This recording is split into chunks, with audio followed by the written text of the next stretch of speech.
क्या कह रहे हैं, आपको लॉ का प्रोविजंस का नॉलेज होना चाहिए और फिर उनके बेसिस पे क्या क्या डॉक्यूमेंट्स लगते हैं वो आपको वहां पर मेंशन बनाना पड़ेगा, ड्राफ्ट। ठीक है। फिफ्थ पॉइंट क्या है, एक्सपर्ट ओपिनियन। क्या है, एक्सपर्ट ओपिनियन। इसमें क्या कहा गया है कि अगर कभी भी आपको ऐसा थोड़ा सा कुछ कंफ्यूजन होता है या किसी भी पॉइंट पे कोई क्लैरिटी नहीं है या समझ नहीं आ रहा है, तो आप ऐसे केस में किसी भी एमिनेंट एक्सपर्ट की हेल्प जो है वो आप ले सकते हैं, उनसे राय, उनका सजेशंस आप ले सकते हैं। ये यहाँ पर आके आपके 5 पॉइंट्स जो थे वो खत्म हो गए। ठीक है। इसके नीचे ये जो आपको 10 जो पॉइंट्स दिए हैं, ये वो ही दिए हैं जो अभी हमने पढ़े, like intelligible to layman, self explanatory होना चाहिए, रिपीट नहीं होना चाहिए, नेगेटिव्स नहीं, आपको कोशिश करना चाहिए कि आप नेगेटिव्स कम से कम लिखो। ठीक है। ये सारे ही पॉइंट्स यहाँ पर वही के वही दिए गए, ये यहाँ पर आके खत्म हुआ। ठीक है। अब आप नेक्स्ट देखिए, नेक्स्ट क्या है आपका, सम डूज एंड सम डोंट्स। और ये दोनों ही डूज एंड डोंट्स आप दोनों को आपको क्या कर लो, वेरी इंपॉर्टेंट मार्क कर लो। ये एग्जाम में अधिकतर आ ही जाता है, मोस्ट प्रोबेबली ये आता ही है। सम डूज एंड डोंट्स मतलब आपको ड्राफ्ट बनाते टाइम, डीड बनाते टाइम किन चीज़ों का ध्यान रखना चाहिए, क्या चीज़ें आपको करनी चाहिए और क्या नहीं करनी चाहिए। ठीक है। एक एक पॉइंट लेते देखिए। Some does, reduce the group of words to single words. मैंने कहा था अभी जब ग्रुप ऑफ वर्ड्स आता है तो आप उसकी जगह भी फॉरवर्ड्स की रूल में हमने पढ़ा था कि आप सिंगल छोटे वर्ड्स यूज कीजिए, छोटे सेंटेंसेस यूज कीजिए। ठीक है। Simple verb for a group of words, ये पहले वाले पॉइंट है, तब सेकंड वाला जो है वो डिलीट कर दीजिए, आई मीन कट कर दीजिए। ठीक है। It's repeated. थर्ड है अवॉइड राउंड अबाउट कंस्ट्रक्शन, मतलब सीधी सीधी बात कीजिए, ये घुमा फिरा की बात हमसे मत कीजिए। ठीक है। जो कहना है स्पष्ट कहो, सीधा कहो। ठीक है। फोर्थ में क्या है, अवॉइड अननेसेसरी रिपीटेशन, मतलब कि अननेसेसरी रिपीटेशन, बार बार एक एक बात को नहीं कहना है, एक बार कहा, स्पष्ट कहा, सीधा कहा। ठीक है। फिफ्थ वाला पॉइंट है राइट शॉर्टर सेंटेंसेस। जैसे मैंने बताया था कोई बड़ा सेंटेंस है तो आप क्या करो, उसको पार्ट्स पे डिवाइड कर लो, 3 छोटे छोटे कर लो। इससे क्या होता है, मिस्टेक्स होने की चांसेस कम रहती है। ठीक है। तो कोई बड़ा सेंटेंस इसके बजाय छोटे छोटे सेंटेंस यूज करो, पर करेक्ट सेंटेंस यूज करो। ठीक है। Now express the ideas in fever words, ये पहले जैसा ही है तो इसको भी आप ओमिट कर दीजिए 6th को।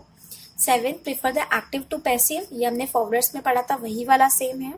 8 चूज द राइट वर्ड, ये भी वहीं पर था कि राइट वर्ड यूज करें, वो जो मैंने आपको केक का बताया था, बेक और कंस्ट्रक्ट वाला, वही वाला एग्जाम्पल है। ठीक है। 9th वाला भी आपका 8th का क्या है, रिपीट है, know exactly the meaning of the word in sentences you are writing, so इसको भी आप ओमिट कर दीजिए। और जो 10th वाला है, that put yourself in place of the reader, read the document and satisfy yourself about content, interpretation, the sense it carries, means कि आप अपने आप को क्या करो, रीडर की प्लेस पे रखो, वही सेम है, और देखो कि अगर वो होता तो क्या इंटरप्रेट करता, इसका क्या सेंस निकलता। ठीक है। ये हो गए आपके डूज। अब डोंट्स पे आइए। आपको ये सब चीजें अवॉइड करनी चाहिए while preparing a drafting, while doing drafting. Avoid the use of words of same sound, जैसे सेम साउंडर, एम्प्लॉयर और एम्प्लॉय, तो आप अवॉइड करो। आप एम्प्लॉयर की जगह कंपनी लिख लो, company and the employ. Employ अगर CS है तो आप लिख लो एम्प्लॉयर एंड द CS। ठीक है। बट फिर भी ध्यान रखना, कुछ जगह तो ऐसे होता है कि आपको जैसे लेजर और लेजी है तो वहां तो आपको लिखना ही पड़ेगा, वहां आप कुछ और तो नहीं लिख पाओगे। ठीक है। तो कहीं कहीं पे तो लिखना पड़ेगा, पर जहां जहां हो सकता है वहां आप अवॉइड कर लेना। ठीक है। सेकंड क्या है, वर्ड्स, ये फिगर्स वाला है जो मैंने बताया था कि सेक्शन और रोमन। तो देखो यहाँ क्या कहा गया है कि जहां तक हो सके आप लोग रोमन वर्ड्स अवॉइड करना, सेक्शन में ही लिखना, अवॉइड कि आपको लिखना ही नहीं है। ठीक है। आपको डिजिट्स में ही लिखना है, आपको रोमन में नहीं लिखना है। जैसे कि एक्ट्स के वो पार्ट आते हैं वो तो रोमन में आता है, जिस कंपनी से एक्ट के हैं वो रोमन में आता है, बट अदरवाइज आपको वो डिजिट्स में ही लिखना चाहिए बाकी सब जगह। ठीक है। नेगेटिव्स आपको अवॉइड करना चाहिए, C में बताया है। अब D में देखो क्या बताया है कि कहीं पे भी आप ये वर्ड यूज कर रहे हो ना, लेस देन और मोर देन, तो उससे बेटर है कि आप क्या लिखिए, नॉट एक्सीडिंग। उससे बेटर आप क्या लिखिए, नॉट एक्सीडिंग। जैसे कि आपको लिखना है the amount should not be more than ₹15 lakhs, तो आप क्या लिखिए, the amount should not exceed ₹15 lakhs। ठीक है।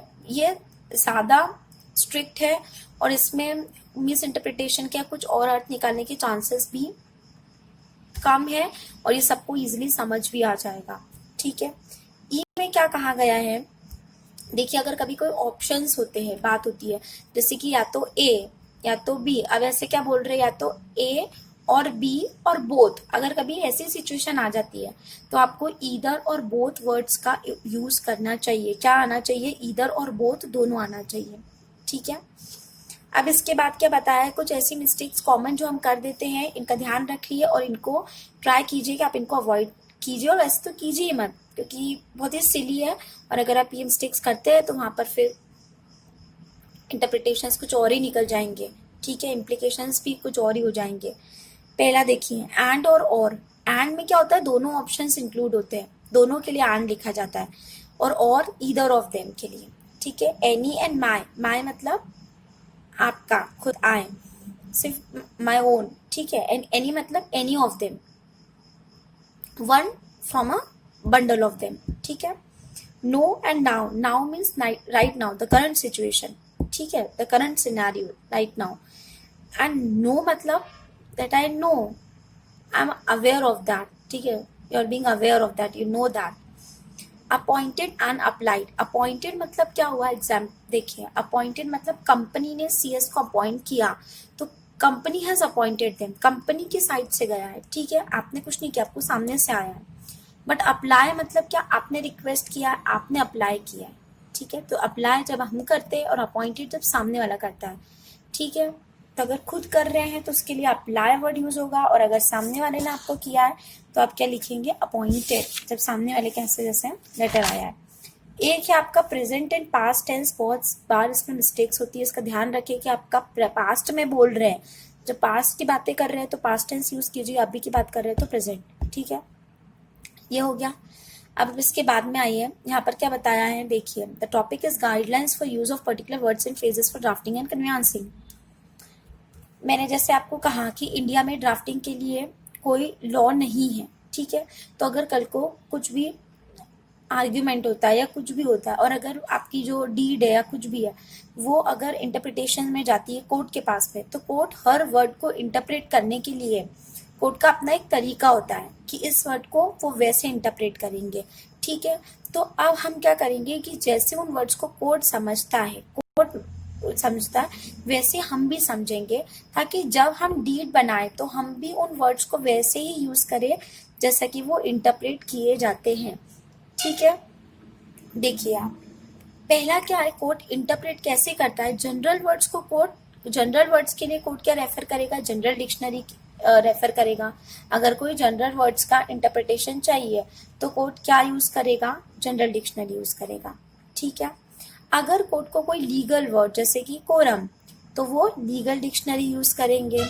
ठीक है, थर्ड आप देखिए कि अगर जहां तक हो सके क्या, वैसे होता ही है कि जब भी किसी वर्ड का मीनिंग देखते हैं तो आज का करंट सिनेरियो में उसका मीनिंग क्या होता है वो हम लेते हैं। हो सकता है पास्ट में उसका कुछ और मीनिंग होता हो, बट आज उसका जो मीनिंग होगा हम वही लेंगे। अगर जैसे आप जैसे गैजेट्स की बात करें, इलेक्ट्रॉनिक्स की बात करें, तो पहले में भी उसका मीनिंग कुछ और होगा, आज कुछ और है, कल आने वाले टाइम में कुछ और हो जाएगा। ठीक है, सोशल लाइफ की बात करें, पहले कुछ और था, आज इंस्टा फेसबुक और बहुत सारी चीजें आ गई है, तो आज कुछ और है और आने वाले टाइम में कुछ और भी इंक्लूड उसमें कर लिया जाएगा। तो आज का जो करंट मीनिंग होता है वो लिया जाता है। ठीक है, फोर्थ क्या कहा गया है कि टेक्निकल वर्ड्स के लिए टेक्निक से रिलेटेड ही उसका मीनिंग निकालेंगे। जैसे कि समझो कंप्यूटर है और कंप्यूटर में माउस है कर्सर के लिए, तो मैं उसी माउस को इंटरप्रेट करूंगी कंप्यूटर के साथ में। ठीक है, मैं वो जो घर में माउस रैट चूहा होता है उसको तो नहीं कह दूंगी कि यहाँ पर ये वो वाले माउस का लिखा हुआ है। नहीं, जब कंप्यूटर के साथ में, टेक्नोलॉजी के साथ में, तो हम टेक्निकल वर्ड्स का टेक्नोलॉजी के साथ रिलेट करके ही मीनिंग निकालेंगे। ठीक है, अब क्या है, the choice of the words and phrases. देखो, इसमें 10th वाला पॉइंट है कि आपको ऐसे वर्ड्स और फ्रेजेस यूज करना चाहिए जिससे कि एग्जीक्यूटर का जो इंटेंशन था, वो जो कहना चाहता था रीडर को, उसको वैसा ही वही सेंस में समझ आए। आपको ऐसे वर्ड्स और फ्रेजेस यूज करना चाहिए।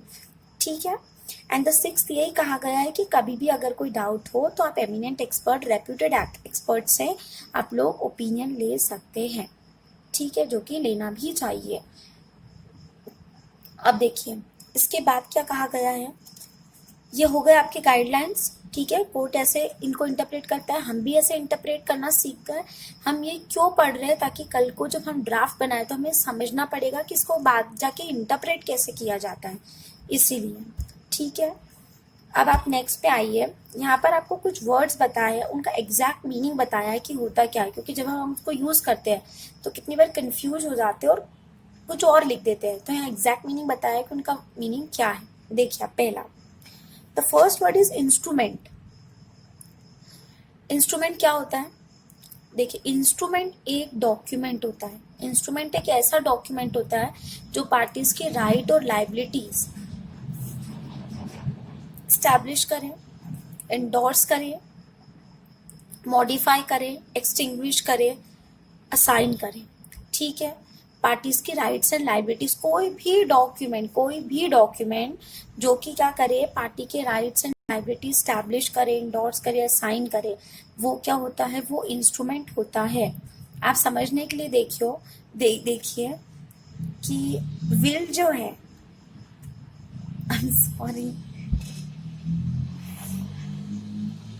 विल जो होता है, हमने कहा विल एक डीड नहीं होती है। डीड क्यों नहीं होती है,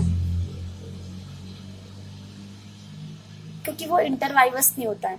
ठीक है, डीड इंटरवाइवस नहीं जाती है द नेक्स्ट पर्सन को, द सेकेंड पर्सन को, वो पहले के मरने के बाद में मिलती है। ठीक है, तो ना तो वो इंटरवाइवस गई, ना वो डिलीवर्ड हुई। तो डीड को हम कन्वेंस, तो विल को हम कन्वेंस नहीं बोलते हैं। ठीक है, बट विल जो है वो इंस्ट्रूमेंट होती है। ठीक है, क्योंकि वो एक डॉक्यूमेंट है जो किसी भी पार्टी के राइट एंड लायबिलिटी स्टैब्लिश कर रहे हैं। ठीक है, ये आपको समझ में आ गया। अब देखो यहाँ पर एक सेक्शन, जैसे section 214 of Indian stamp act में डेफिनेशन जो विल की इंस्ट्रूमेंट की बताई वही है जो मैंने अभी आपसे कही। मैं आपको यहाँ ये बताना चाह रही हूँ कि यहाँ पर सेक्शंस भी दिए गए हैं और आगे आपको इंस्ट्रूमेंट से रिलेटेड कुछ केस लॉज भी दिए गए। जैसा कि मैंने आपको कहा था कि आप 2 लिस्ट बना लीजिए केस लॉस एंड सेक्शंस की। देखिए आप ये बना लीजिए क्योंकि इनके इम्पैक्ट पड़ते हैं। ठीक है, वहाँ इंस्ट्रूमेंट के बारे में आए, कोई भी सेक्शंस नहीं लिखेगा, आप लिखेंगे तो इम्पैक्ट पड़ेगा ना। कोई केस लॉ मेंशन नहीं करेगा, आप करेंगे तो ऑब्वियसली इम्पैक्ट तो पड़ेगा ना। ठीक है, हालांकि एक बात आप ध्यान रखिए, सेक्शन के केस में अगर आपको कंफर्म एकदम पता है ना कि यही सेक्शन है, तो ही, अगर आप 100% श्योर है तो आप मेंशन कीजिए, वरना आप मत कीजिए। फॉर एग्जांपल कोई भी आपको क्वेश्चन आता है और आपको अगर श्योरिटी है तो लिखिए, अदरवाइज क्या हुआ, आपने पूरा करेक्ट लिखा है आंसर, बट अगर आप सेक्शन रॉन्ग लिख के आए तो वो आपका पूरा आंसर ही रॉन्ग कर देंगे। तो श्योरिटी हो तो ही लिखो, इसलिए कह रही हूँ स्टार्टिंग से इस चीज़ की प्रैक्टिस कर लो, डेली पढ़ो, ताकि आपके दिमाग में वो चीज़ फिट ही हो जाए सेक्शंस। ठीक है, डेली पढ़ते तो याद करना कोई प्रॉब्लम नहीं है, इतनी कोई बड़ी चीज़ नहीं है। ठीक है, अब देखो यहाँ पर कुछ केस लॉज दिए गए, उससे बताया गया है कि किन किन चीज़ों को और इंस्ट्रूमेंट के अंदर इंक्लूड किया गया है। देखिए जैसे फर्स्ट क्या कहा गया है, ये जो केस है Mohan Chaudhary versus chief commissioner, इसमें कहा गया है कि प्रेसिडेंट के द्वारा दिया गया ऑर्डर भी क्या होता है, इंस्ट्रूमेंट कहलाता है। क्यों कहलाता है, देखो जिसको दिया ऑर्डर उसके लिए लायबिलिटी हो गई ना, तो ऑर्डर ने लायबिलिटी स्टैब्लिश की ना, इसलिए वो क्या कहलाएगा, इंस्ट्रूमेंट कहलाएगा, प्रेसिडेंट के द्वारा दिया गया ऑर्डर। कौन से केस लॉ में बताया था, Mohan Chaudhary versus chief commissioner. Okay fine, now the next is Purushottam versus Poddar. इसमें क्या बताया गया था कि अवार्ड्स जो होते हैं, अवार्ड मतलब वो गिफ्ट्स वाले फिल्म फेयर अवार्ड्स नहीं, आपके जो जुडिशियल डिटर्मिनेशंस होते हैं ना, award which includes arbitral award also, वो सब भी क्या होते हैं, वो भी इंस्ट्रूमेंट होते हैं, क्योंकि वहाँ भी राइट्स एंड लायबिलिटी स्टैब्लिश की जाती है। ठीक है, समझ में आया। Now the next is VP sugar works with CI of stamp. इसमें क्या कहा गया है कि एक्ट्स तो इंस्ट्रूमेंट नहीं होते, पार्लियामेंट के एक्ट्स तो इंस्ट्रूमेंट नहीं होते, बट जो डेफिनेशंस होती है वो क्या होती है, वो इंस्ट्रूमेंट होती है। क्या कह रहे हैं, जो डेफिनेशंस होती है वो इंस्ट्रूमेंट होती है। ठीक है, नाउ द नेक्स्ट इज, जैसे मैंने अभी आपको कहा था कि विल जो है वो इंस्ट्रूमेंट है, किस केस में बताया, भीषण वर्सेस सूरजमुखी। आप ये सब अंडरलाइन करते जाइए, मैं आपको बोल रही हूँ, आप अंडरलाइन कर लीजिए, आपको जो लगता है लिखने का वो आप लिख भी लीजिए। ठीक है, now the next is Savitribai versus Radha Krishnan में क्या बताया गया है कि आपका जो वर्ड इंस्ट्रूमेंट है वो डिग्री को भी क्या करता है, कोर्ट के द्वारा दी गई डिग्री को भी इंक्लूड करता है। इंस्ट्रूमेंट, डिग्री भी एक इंस्ट्रूमेंट होती है। ठीक है, ये हो गया। अब आप देखो इसके बाद जो सेकंड वर्ड्स दिए गए आपको डीड और डीड पोल वगैरह, ये आपको आगे जाके डिटेल में आएगा, मैं आपको वहां बताती हूँ ये, ठीक है। थर्ड आप आइए, यहाँ पर लिखा है at, near, on and in the vicinity. ये चारों में अधिकतर कंफ्यूजन होता है, हम लोग कुछ और यूज कर लेते हैं, तो इनके एग्जैक्ट मीनिंग देखिए क्या है। एट मतलब क्या, एग्जैक्ट लोकेशन बता दिया प्लेस का। जैसे कि अगर मैंने बोला एट 153 तिलक नगर, तो एग्जैक्ट लोकेशन बताया, तो क्या हुआ, एट यूज किया, ठीक है। ऑन कब यूज किया जाता है, जब ज्योग्राफिकल लोकेशन बताते हैं, जैसे कि मैंने कहा ऑन थर्ड फ्लोर, ठीक है, तो मैंने क्या, वो ज्योग्राफिकल लोकेशन हुआ, तो ऑन यूज किया, ठीक है। अब इसके बाद आपका थर्ड क्या है, नियर। नियर मतलब पास में जो चीज होती है वो, जैसे कि अगर आपके घर के पास में कोई टेम्पल है या कुछ, आप इसके पास में रहते हैं, कोई फेमस होटल है समथिंग, तो वो आपके घर के एकदम पास में ही है, तो नियर आएगा। एंड इन द विसिनिटी मतलब पास में नहीं होता है, बट फिर भी वो सामने वाला उस जगह पे उस मतलब उस जो प्लेस है उससे पहुंच सकता है, लाइक वो थोड़ा फेमस सा है और आपके एरिया में आपने मेंशन कर दिया, लाइक अगर कोई बड़ा सा लाइब्रेरी है या फिर कलेक्टर स्टैम्प का ऑफिस है आपके एरिया में, तो आपने वो एरिया के लिए क्या बोला, इन द विसिनिटी ऑफ, ठीक है। ये चारों पॉइंट्स हो गए, ठीक है, आगे लेते हैं अब देखिए आगे क्या है, एडजॉइनिंग, एडजेसेंट एंड कंटिग्यूअस, ठीक है। अब एडजॉइनिंग और एडजेसेंट क्या होता है मैं आपको बताती हूँ। एडजेसेंट में क्या होता है, जैसे कि दो प्लॉट्स हैं, ठीक है, और दोनों प्लॉट्स क्या हैं, चिपके हुए हैं, दोनों प्लॉट्स क्या हैं, चिपके हुए हैं, बट दोनों का प्लॉट साइज सेम है, एंड दोनों का प्लॉट साइज क्या है, सेम है, तो उससे हम क्या बोलेंगे, एडजेसेंट बोलेंगे। मैं आपको ड्रॉ करके बताती हूँ एडजेसेंट, ठीक है। ये देखिए, ये एक प्लॉट है और ये एक और प्लॉट है, ये दो प्लॉट्स है और दोनों का प्लॉट साइज जो है ना वो क्या है, सेम है, तो वो क्या होगा, एडजेसेंट होगा। क्या होगा, एडजेसेंट, ठीक है। एडजॉइनिंग क्या होता है कि दो प्लॉट साइज है,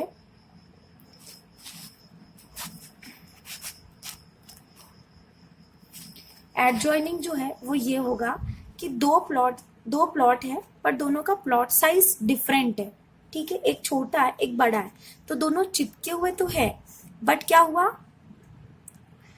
एक छोटा है एक बड़ा है, प्लॉट साइज जो है वो डिफरेंट है, ठीक है। तो जिसका सेम है उसको क्या बोलेंगे हम लोग, एडजेसेंट, और जिसका सेम नहीं है उसको क्या बोलेंगे, एडजॉइनिंग, ठीक है।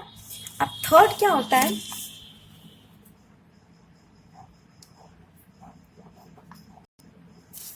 कंटिग्यूअस। कंटिग्यूअस में क्या होता है, ये देखिए आप, दो प्लॉट साइज है, ठीक है, दो प्लॉट्स है एक्चुअली, दोनों का साइज भी सेम है और दोनों एक्चुअली चिपके हुए होते हैं, बट अगर उनको कोई भी रिवर या ट्री समथिंग उनके बीच में क्या कर रहा है, उनको अलग कर रहा है, ठीक है, तो उसको क्या बोलेंगे, कंटिग्यूअस। मतलब अगर ये रिवर नहीं होती तो वो दोनों चिपके होते हैं, ये ट्री नहीं होता तो वो दोनों क्या होते हैं, चिपके होते हैं, ठीक है, बट इनकी वजह से वो चिपके हुए नहीं है दो प्लॉट्स, उनको क्या बोलेंगे, कंटिग्यूअस, ठीक है। इसका मतलब क्या, एडजॉइनिंग मतलब क्या, दो प्लॉट साइज है, दो प्लॉट्स है, आई एम सॉरी, दो प्लॉट्स है और दोनों का साइज सेम नहीं है, तो वो एडजॉइनिंग हुआ और वो चिपके हुए है, ठीक है। फिर एडजेसेंट मतलब क्या, दो प्लॉट जो कि चिपके हुए हैं और दोनों का प्लॉट साइज भी सेम है, वो क्या हुआ आपका, एडजेसेंट, ठीक है। और थर्ड आपका क्या है, कंटिग्यूअस। इसमें क्या बोल रहे हैं, दो प्लॉट्स हैं वो दोनों चिपके हुए ही रहते हैं, बट क्या हुआ, वो किसी चीज से, जैसे ट्री है रिवर है, ऐसे किसी चीज से वो दोनों क्या हो गए, अलग हो गए उनके बीच में, अदरवाइज वो दोनों चिपके हुए थे, ठीक है। ये तीनों आपको समझ में आया, अब आगे ले हम लोग, ठीक है। अब आप देखिए इसके बाद क्या है, लॉट। ये जो वर्ड है ना लॉट, इसका मतलब क्या, हम जैसे बोलते हैं कि a lot of thing, a lot of township, तो दिस अ लॉट मतलब क्या, ऐसे नहीं कि बहुत सारी, यहाँ पर अ लॉट से क्या मतलब है, ये लॉट से एक यूनिट है, लॉट मतलब क्या है, एक यूनिट, ठीक है, वन लॉट, एक लॉट मतलब एक यूनिट, ठीक है। जैसे देखो थर्ड लाइन में लिखा लॉट इन अ टाउनशिप, मतलब एक यूनिट टाउनशिप में, ठीक है। अब सिक्स क्या है, एंड और जो मैं ऑलरेडी आपको बता चुकी हूँ कि and means both the option, इधर मीन्स और मीन्स इधर, इधर ऑफ देम, इधर ऑफ बोथ द ऑप्शंस, ठीक है। अब देखो सब्जेक्ट टू कहाँ आता है, जब आपको कोई कंडीशन डालनी होती है ना तो सब्जेक्ट टू आता है। जैसे कुछ करने को तो बोला बट अगर उसके साथ में कंडीशन भी है तो वहां क्या आएगा, सब्जेक्ट टू। जैसे कि क्या कहा, सीएस को जनरल मीटिंग बुलाने का राइट है, ठीक है, but subject to approval by, subject to authority by the board of directors, ठीक है। तो ये सब्जेक्ट टू है ना, जहाँ कंडीशन डाली वहां हम क्या यूज करते हैं, सब्जेक्ट टू यूज करते हैं, ठीक है। नेक्स्ट पेज पे आइए आप। अब क्या लिखा है, use of the term accepting and reserving, इसको इंपॉर्टेंट भी मार्क कर लो, कई बार इन दोनों में डिफरेंशिएट आ जाता है, इसको अच्छे से समझ लो। सुनो, एक्सेप्ट और रिजर्व में क्या अंतर है। एक्सेप्ट मतलब क्या हो रहा है, जैसे कि राजू ने बबलू को अपना घर बेच रहा है, ठीक है, राजू क्या कर रहा है, बबलू को अपना घर बेच रहा है, बट उसने क्या बोला, उसका 3 फ्लोर्स का घर है, ठीक है, उसने बोला कि पूरा घर दे दूंगा, बस छत जो है वो नहीं दूंगा, या फिर ये समझ लो कि 3 फ्लोर का घर है, बोल रहा है कि 3rd फ्लोर नहीं दूंगा, नीचे के 2 दूंगा। तो एक्सेप्ट मतलब 3rd फ्लोर तो उसने छोड़ ही दिया ना, कभी भी नहीं देगा, ठीक है, परमानेंट डी बार है बबलू को, राजू कभी देगा ही नहीं 3rd फ्लोर, तो वो क्या हो गया, एक्सेप्ट, जो चीज छोड़ दी गई, जो दी ही नहीं है, ठीक है। और रिजर्व मतलब क्या, अभी उस पर कोई राइट रिजर्व कर रखा है। जैसे कि समझो राजू जो है वो बबलू को बोलता है कि ठीक है, मैं अपना पूरा 3 फ्लोर का घर और जो मेरी नीचे दुकान है वो भी तुझे दे दूंगा, बट अभी क्या करूंगा, जब तक मैं हूं, मतलब जब तक वो जिंदा है, तो क्या बोल रहा है कि दुकान जब तक मेरे पास रहेगी, जब तक मैं जिंदा, ठीक है। आप समझो जिस दिन राजू जो है वो एक्सपायर हो गया तो क्या होगा, उस दिन तो फिर दुकान बबलू को मिल ही जाएगी। तो रिजर्व मतलब क्या है कि टेम्परेरी उसको मना कर रखा है बबलू को, ठीक है, बट एक्सेप्ट मतलब क्या, परमानेंट ही मना है कि तुझे तो कभी भी नहीं दूंगा, मैं रहूं नहीं रहूं, बाद में आगे जाके मेरे जो भी बेटे रहेंगे, हायर्स रहेंगे, वो यूज करेंगे, बट हम तुझे नहीं देंगे, एक्सेप्ट लिखा। बट रिजर्व मतलब क्या, अभी मेरे पास है, कल को तुझे दे देंगे, ठीक है। कभी कभी बोलते हैं ना कि राइट्स रिजर्व करके रख रखे हैं, बाद में देंगे, ठीक है। तो ये होता है differentiate between exceptions and reserve and reserving, ठीक है। अब आप आओ मोर और लेस और अबाउट और एस्टिमेट, ठीक है। मोर और लेस तो आपको पता है, ज्यादा और कम। अबाउट मतलब क्या होता है, जैसे अबाउट एन आर बोला तो मतलब 1 आर के आसपास, ठीक है। बट एस्टिमेट मतलब तो क्या, इनके बारे में एग्जैक्ट पता ही नहीं होता है कुछ। अबाउट में तो फिर भी थोड़ा सा प्रोबेबिलिटी रहती है कि चलो इतनी बजे आसपास शुरू हो जाएगा। जैसे कि अगर शादी है, आपने वो बुलावा दिया 4 बजे का, तो समझ लो चलो 4, 4:30, 5 बजे तक तो हो ही जाएगा, अबाउट, ठीक है। बट एस्टिमेट मतलब तो पता ही नहीं, कि तो ठिकाने ही नहीं है कि कब क्या करने वाले हैं, ठीक है, तो एस्टिमेट। बट हमें तो ये तीनों की बजाय सबसे अच्छा वर्ड क्या रहता है, नॉट एक्सीडिंग। इन सबसे अच्छा तो क्या यूज करना चाहिए, नॉट एक्सीडिंग, क्योंकि वो एग्जैक्ट कॉन्क्रीट वर्ड है, ठीक है। अब आपका इसके बाद 10th में 10th पॉइंट जो है लास्ट वाला, देखो क्या लिखा है, words indicating compass point, north south, जैसे वास्तु के हिसाब से जब होता है, और वैसे भी प्रॉपर्टी में लिखा भी जाता है कि to the east of north south, ये सब। बट ये सारी जो चीजें हैं ये सब कहाँ, ये शेड्यूल्स में डिस्क्राइब की जाती है। ये सब जब डीड बनाते हैं उसके बाद में उसका शेड्यूल होता है, उसमें डिस्क्राइब की जाती है, ठीक है। समझ में आया, ये आपके हो गए वर्ड्स के मीनिंग। अब आप आइए next, aids to clarity and accuracy. इसमें क्या लिखा है, interpretation of deeds and documents. जैसा कि अभी मैंने कहा, हम शुरू से ही कह रहे हैं कि लॉ तो है नहीं, तो इंटरप्रेट करना पड़ता है डीड्स को। यहाँ पर बताया गया है कि डीड्स को कैसे इंटरप्रेट किया जाता है।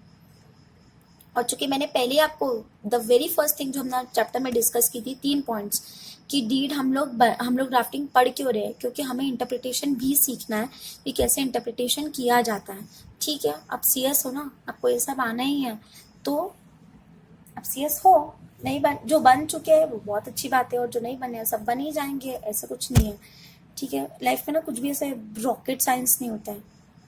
तो देखो यहाँ पर बताया गया है कि कैसे एग्रीमेंट्स को इंटरप्रेट किया जाता है, ठीक है। पहला आप देखो, अगर बोला क्या कि इनफॉर्मल एग्रीमेंट है, ओरल एग्रीमेंट है, ठीक है, अगर कभी कुछ डिस्प्यूट्स हो जाते हैं और फिर उसे इंटरप्रेट करना पड़ता है, तो कैसे इंटरप्रेट करेंगे। देखिए, अगर कोई ओरल है तो वैसे ही इंटरप्रेट किया जाएगा जैसा कि पहली पार्टी मतलब फर्स्ट पार्टी दूसरे से चाहती थी और दूसरा पहले से चाहता था। वो लोग किसी चीज का क्या मीनिंग निकालेंगे बिल्कुल वैसा ही इंटरप्रेट किया जाएगा। ठीक है, ओरल है तो। और अगर कोई एविडेंस नहीं है, अगर कोई एविडेंस है, फैक्ट सराउंडिंग है, कहीं से कुछ पता चल रहा है तो ठीक है। बट अगर पता ही नहीं चल रहा है, कोई एविडेंस है ही नहीं, तो क्या सिंपल सी चीज़ है, कोर्ट अपने तरीके से इंटरप्रेट कर ले जैसा कोर्ट को सही लगे, क्योंकि आपने तो वैसे भी इनफॉर्मल किया था। ठीक है, इसलिए जहाँ तक हो सके आप जो भी एग्रीमेंट्स वगैरह बनाते, everything should be in writing. ठीक है, बाद में कोई प्रूफ तो रह जाता है ना बोलने के लिए। ठीक है, ये हुआ इनफॉर्मल का। अब आप आइए फॉर्मल पे, कि जहां पर फॉर्मल है और रिटर्न है, तो ऐसे केस में क्या कहेंगे। देखो पहला पॉइंट क्या कहा गया है, as per Indian evidence act. अब देखो जैसे यहाँ पर सेक्शन आ गया, सेक्शन 91। ठीक है, अब आप ये वहां मेंशन करते हो ना तो अच्छा रहता है। ठीक है, अब देखिए आगे। अ डीड, फर्स्ट क्या कहा गया, a deed constitute the primary evidence of a contract और ए ग्रांट और any disposition. Disposition means arrangement of property. मतलब ये कहा गया कि प्राइमरी एविडेंस किसी भी चीज के लिए जब हम इंटरप्रेट करेंगे, अगर कोई डिस्प्यूट हो गया तो वो डीड ही होगी। आपने जो डीड बनाई रहेगी ना वो ही होगी। इसलिए कहा है कि डीड बनाना कोई ऐसे बच्चों का खेल नहीं है, it is a work of A skilled man. ठीक है, हमने कहा था ना drafting of legal document is skilled job. ठीक है, तो इसीलिए डीड जो होती है वो प्राइमरी एविडेंस होती है। डीड का प्रॉपर बनना बहुत जरूरी होता है, क्योंकि डीड ही प्राइमरी एविडेंस है, उससे ही सारा हम सब कुछ पता करते हैं। मतलब अगर डीड में कोई बात स्पष्ट लिखी हुई है तो फिर बाहर से उस चीज का प्रूफ लेके आने की जरूरत नहीं है, वहां मेंशन ही है। ठीक है, पहला पॉइंट।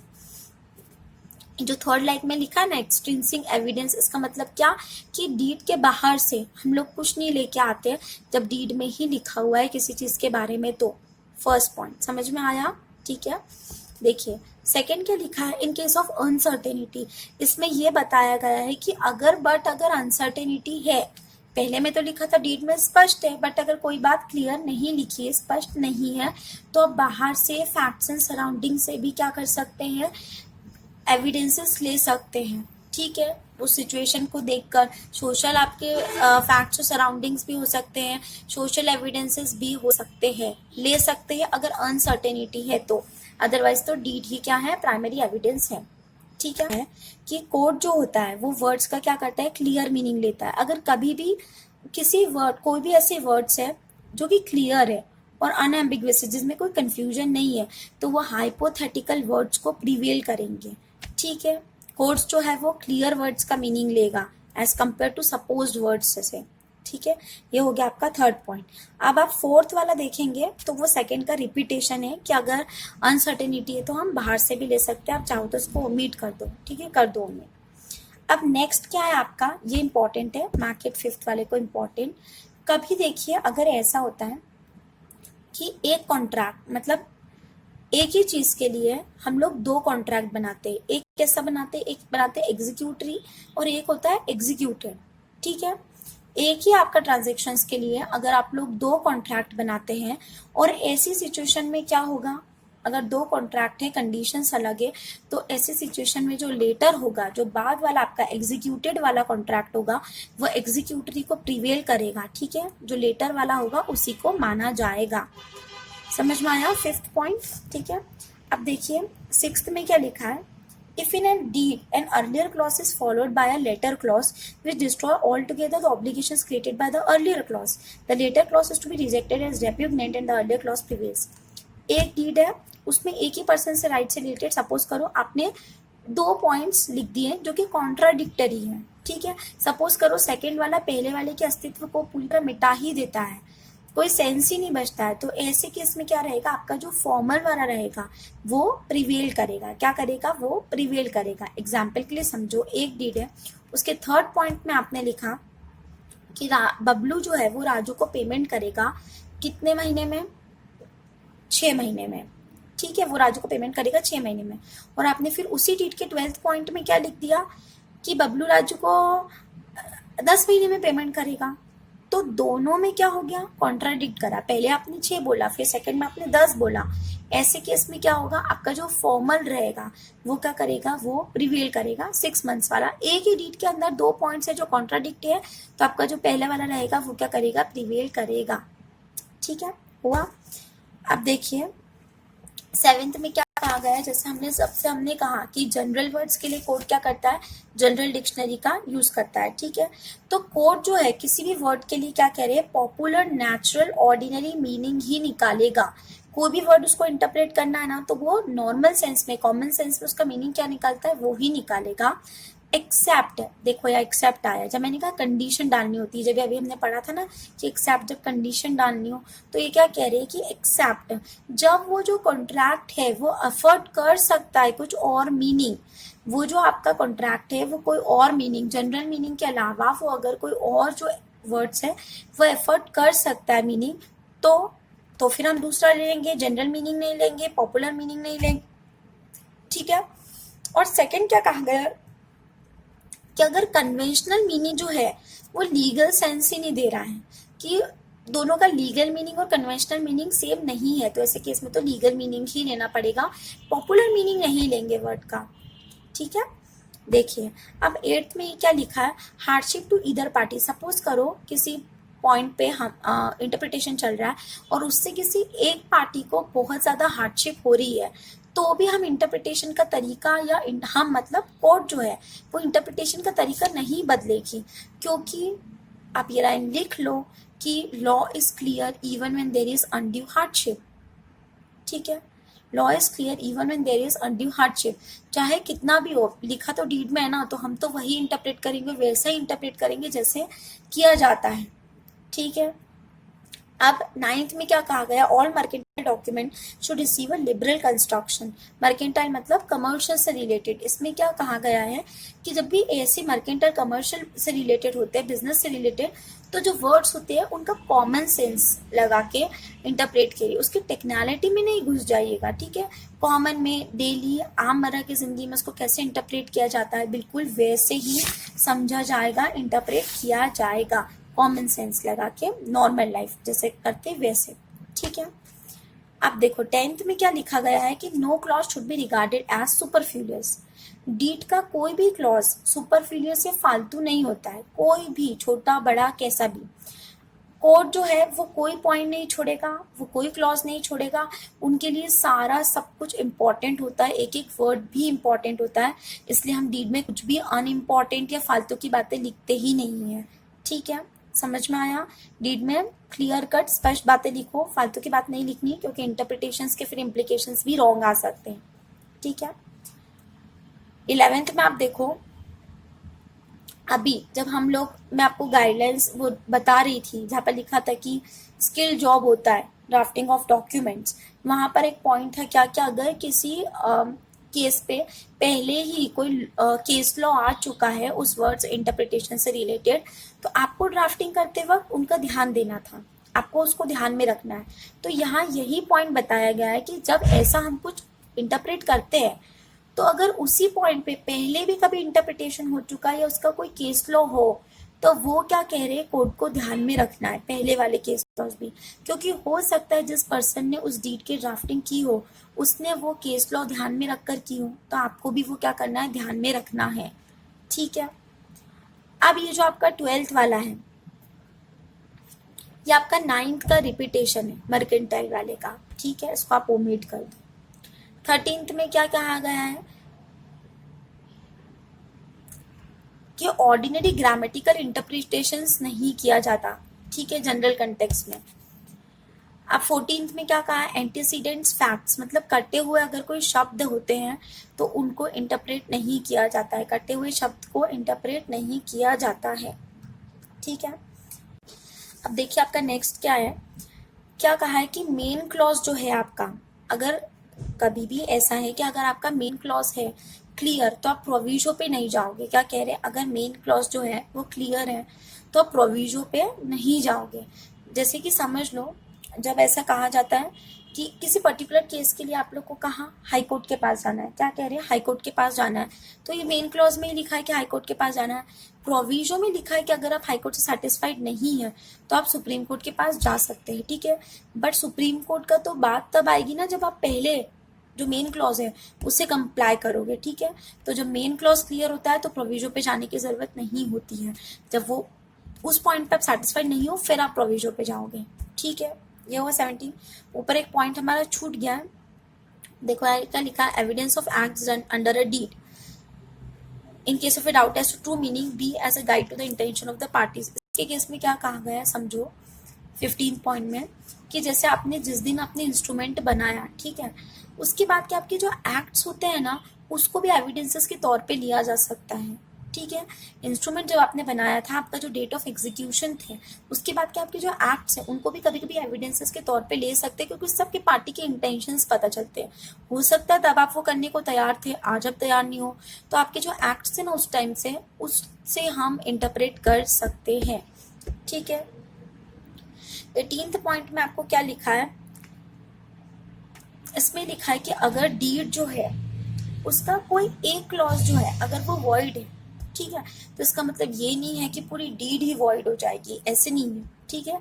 अगर कोई डीड है उसका एक क्लॉज वॉइड है, इसका मतलब ये नहीं कि पूरी डीड ही जो है वो वॉइड हो जाएगी। जैसे कंपनी का आर्टिकल है, आर्टिकल ऑफ एसोसिएशन, अब आर्टिकल में अगर कंपनी शेयर कैपिटल बांट दी है बट फिर भी गारंटी का पॉइंट है, तो वो उसके लिए तो वॉइड ही है, बट इसका मतलब ये तो नहीं कि पूरा पूरा आर्टिकल ही वॉइड हो गया है, ठीक है, तो ऐसे नहीं होगा, ठीक है। ये जो 19th वाला है, ये रिसाइटल वगैरह, ये मैं आप सबको कंपोनेंट्स ऑफ डीड पढ़ा दूंगी, उसके बाद में बताऊंगी, ठीक है। उसके बाद में आपका जो 20th है, ये आपका 14 पॉइंट्स कट, ये 14 पॉइंट जैसे ही है कि जो कटे हुए शब्द रहते हैं ना, उनको कोर्ट्स जो है वो इंटरप्रेट नहीं करती है, पहली चीज। सेकंड मैं आपको बता दूं क्या, कि अगर कभी काटते हैं या कुछ भी ऐड करना है, तो जितनी भी पार्टीज होती है उनकी साइन जरूरी होती है। 21 में यही लिखा है कि सबकी साइन जरूरी होती है, पहली चीज, और जितनी बार आप लोग काटोगे उतनी बार फिर साइन लोगे, ठीक है। वहां जाके आपके क्या हो रहे हैं, जो सारे आपके पॉइंट्स थे ना इंटरप्रिटेशन से रिलेटेड डीड को, वो कंप्लीट होते हैं। फिर भी अगर आपको ऐसे कुछ लगता है कि आपको कोई पॉइंट्स है जिसमें कोई डाउट है, तो आप मुझे मेल कर सकते हैं या फिर आप मुझे व्हाट्सएप पे कर सकते हैं, ठीक है। इसके बाद में एक लास्ट टॉपिक आपका बच जाता है, लीगल इम्प्लीकेशंस एंड रिक्वायरमेंट्स। जैसे कि हमने कहा कि आप जो ड्राफ्ट बनाते हैं, जो ड्राफ्टिंग करते हैं, उसके लीगल इम्प्लीकेशंस होते हैं, आप कुछ भी नहीं लिख सकते। इसीलिए ड्राफ्टिंग जो है बहुत सोच समझ के पहले विचार करो, कंसेप्ट क्लियर करो और फिर लिखो, ठीक है। ड्राफ्टिंग का यही प्रोसेस होता है। यहाँ आपको यही बताए गए हैं कि अगर आप ऐसी गलतियाँ करते हैं तो लीगल इम्प्लीकेशंस क्या हो सकते हैं ड्राफ्टिंग में। देखिए, देखते हैं वन बाय वन।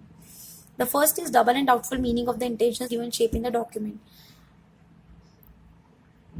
हो सकता है आपने जो लिखा ना, मतलब अब वो क्लियर नहीं है, तो वो कोई डबल मीनिंग्स भी दे सकता है। आप कुछ और कहना चाहते थे बट वो कुछ और ही समझ सकते हैं, ठीक है, पहला।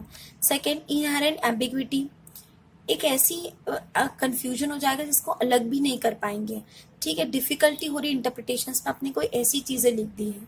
तो थर्ड क्या कह रहे हैं, आपने कुछ ऐसा ऑब्जेक्ट से डीड बनाई हुई है जो कि कोड भी इम्प्लीमेंट करा ही नहीं सकती, जो कि पॉसिबल ही नहीं है, तो ठीक है। फोर्थ में क्या कहा गया है, ऐसी चीजों से क्या होता है, ऑब्वियसली रिसोर्सेज वेस्ट होते हैं, time waste, money waste, court के लिटिगेशंस भी बढ़ रहे हैं, हो सकता है उल्टा आप पे ही केस लग जाए, तो रिसोर्सेज वेस्ट होते हैं इन सब चीजों से, ठीक है। फिर क्या, misinterpretation of facts leads to wrongful judgment, कभी कभी हो सकता है रॉन्ग जजमेंट आ जाए, जो आना है वो ना आए, हो सकता है आपके फेवर में ही नहीं आए, आपके ही अगेंस्ट आ जाए, ठीक है। And the last, causing harm to innocent person, हो सकता है कभी आपकी गलत ड्राफ्टिंग से किसी इनोसेंट पर्सन को हार्म भी पहुंच सकता है। इसलिए ड्राफ्टिंग करते वक्त ध्यान रखना बहुत ज़रूरी है चीज़ों का, हर एक पॉइंट का, हर एक वर्ड्स का, ठीक है। कंसेप्ट क्लियर करो फिर लिखो, ठीक है। यहाँ जाके अपना आज का लेक्चर तो खत्म होता है। मैं इसका सेकेंड पार्ट्स जो है, जैसे बेसिक कंपोनेंट्स ऑफ डीड्स के जो आएंगे, वो आपको मैं सेकेंड पार्ट्स डाल दूंगी, अपलोड कर दूंगी। तब तक के लिए मैं सिर्फ यही कहूँगी कि आप ड्राफ्टिंग का प्रैक्टिस कीजिए बहुत ज़्यादा, क्योंकि प्रैक्टिस से बहुत ईजी हो जाएगा आपके लिए एग्ज़ाम में। लिखने की भी कीजिए और स्किल्स की भी कीजिए, क्योंकि that is also very important. First second मैं ये कहूँगी कि अभी जो सिचुएशन चल रहा है उस हिसाब से जस्ट डोंट स्ट्रेस और don't panic about anything, everything comes to an end and so shall this corona will or any of the situation will.